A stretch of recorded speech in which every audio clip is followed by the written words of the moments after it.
is a statewide monthly test of the emergency alert system, originating from the Missouri State Highway Patrol in Jefferson City and coordinated with the local broadcasters in your community. This is only a test. In positive changes for Oklahoma State football. I sincerely hope the Oklahoma State family, near and far, will accept my humble apology as we move forward. Gundy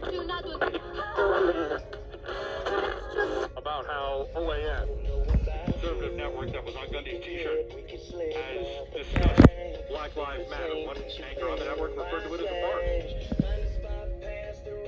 The 52-year-old Gundy coming back out Tuesday with another statement. After Monday's joint video with Chuba Hubbard did not go over well. Here's our Paul Feinbaum.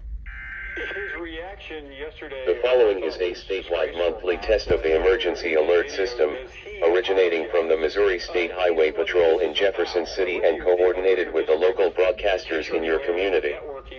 This is only a test. His responsibility is to try to coalesce that team around him as one, not as different. And I think you can tell, first of all, by Chuba's reaction, he may have some regret that he went along with what looks to me. But I just don't. Mike Gundy saying that he's paying attention, and we've heard Mike Gundy rants before, Matt, and in no way does he sound sensitive, number one, to the coronavirus, and number 1A, to the issues that are currently going on. And I just found the whole situation yesterday to be disgraceful for him, and quite frankly, not believable. Yeah, tumultuous offseason for Gundy, to say the least. You'd mentioned the coronavirus situation where he spoke out prior